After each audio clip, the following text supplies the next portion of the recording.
Hello বন্ধুরা, আপনারা কেমন আছেন? আমরা নিশ্চয়ই ভালো আছেন এবং আমাদের বাগানের গাছগুলো ভীষণ ভালো আছে। আমরাও ভালো আছি এবং আমাদের বাগানের গাছগুলো ভালো আছে। আজকে টাইটেল আর থাম্বনেল দেখে আমরা বুঝতে পেরে গেছেন আমরা কী বিষয় নিয়ে আলোচনা করছি। আর আমরা আলোচনা করছি ইনকা গাঁদা। আর ইনকা গাঁদা প্রচুর পরিমাণে ফুল পেতে গেলে আমরা কী পরিচর্যা করছি এবং কী খাবার প্রদান করছি সেটা অবশ্যই আপনার সামনে তুলে ধরবো।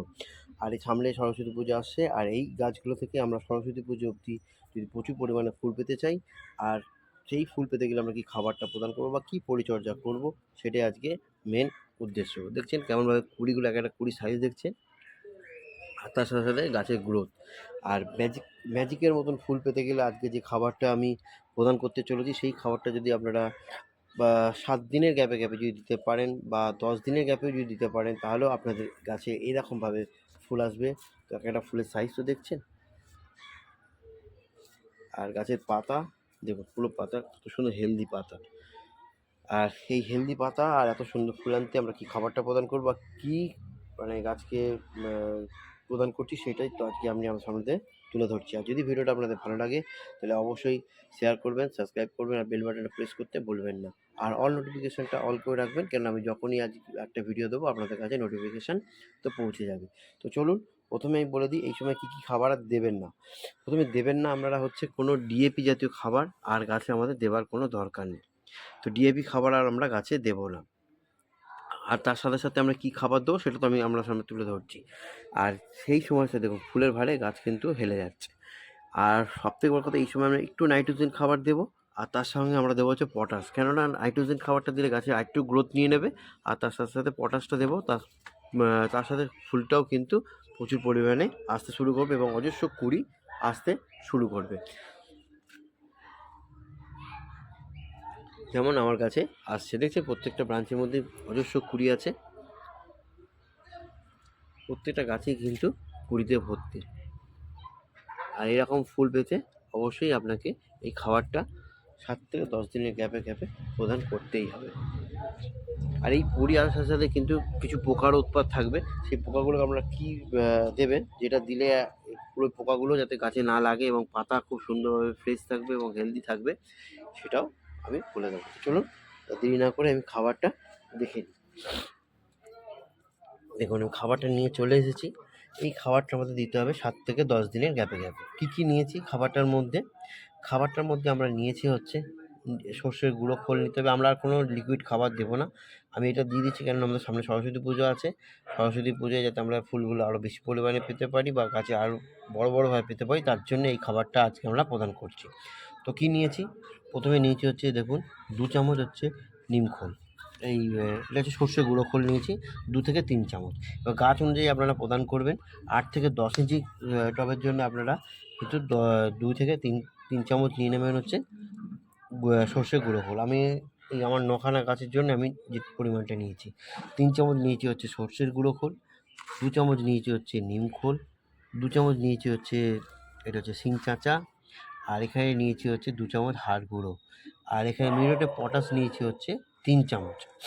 তার মানে 3 চামচ সর্ষে গুঁড়ো খোল, 2 চামচ নিম খোল, 2 চামচ হচ্ছে শিং চাঁচা, 2 চামচ হচ্ছে হাড় গুঁড়ো, আর 3 চামচ হচ্ছে মিউরেট অফ পটাশ। আপনাদের কাছে যদি এটা মিউরেট অফ পটাশ, যদি আপনার কাছে এসওপি থাকে সেটাও আপনারা কিন্তু দিতে পারেন, কোনো অসুবিধা নেই। আর এখানে নিয়েছি হচ্ছে 1 চামচ হচ্ছে এপসম সল্ট। এপসম সল্টটা নিতে হবে 1 চামচ। এই হচ্ছে টোটাল আজকে গাছের মেন খাবার। এই খাবারটা আমরা 7 থেকে 10 দিনের গ্যাপে প্রদান করব, তাহলে গাছ যেমন বৃদ্ধি পাবে তার সাথে কিন্তু ফুলটাও আপনাদের প্রচুর পরিমাণে কিন্তু আসতে থাকবে। আর একটা কি, যদি যেসব ফুলগুলো মনে করুন এরমভাবে শুকিয়ে যাচ্ছে, এইসব ফুল যেমন এই ফুলটা আমার শুকিয়ে গেছে, তাহলে আমি করবো কি, ফুলটা যে শুকিয়ে যাচ্ছে আমরা এখান থেকে এরমভাবে কেটে দিতে পারি। এই যে ফুলটা যদি আমরা কেটে দিই, এই যে ফুলগুলো শুকিয়ে যাচ্ছে এগুলো যদি আমরা এখান থেকে কেটে দিই, তাহলে কিন্তু নতুন করে আবার সাইড থেকে ব্রাঞ্চ আসবে এবং নতুন করে ফুল বেরোতে শুরু করবে, কুঁড়ি আসবে। তো এত সুন্দরভাবে কিন্তু আমাদের ফুলগুলো বা গাছগুলো এরকম সুন্দর হেলদি থাকবে। তো তার জন্য আমরা প্রথমে গাছটা খুঁড়ে নেবো, মাটিগুলো খুঁড়ে নেবো, নিয়ে তারপর আমরা এই খাবারটা প্রদান করবো। চলো মাটিটা আমরা খুঁড়ে নিই। প্রত্যেকটা গাছ এরকমভাবে সুন্দর করে খুঁড়ে নেব।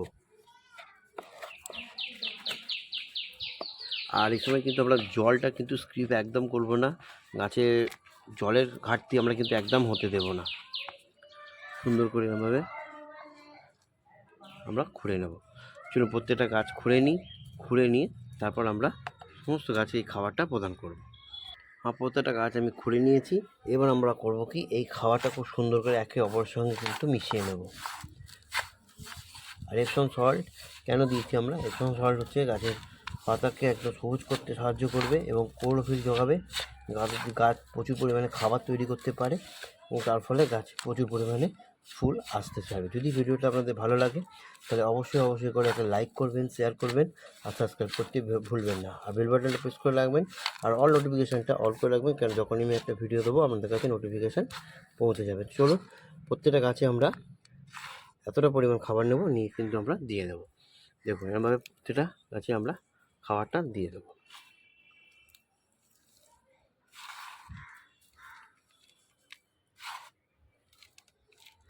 আর সকালবেলা ঠান্ডা জলে অবশ্যই আমরা গাছকে চান করাবো, ফুলগুলো বাঁচিয়ে। কেননা ফুলে যদি জল লেগে যায় তাহলে কিন্তু ফুলগুলো পচে যেতে পারে। আর যত নিচে যে পাতাগুলো আছে আপনারা পাতাগুলো এরকমভাবে ছেটে ফেলে দেবেন, তাহলে কী হবে, নিচে এই রোদটা পাবে, মাটি শুকনো হবে এবং গোড়া পচার ভয়টা থাকবে না।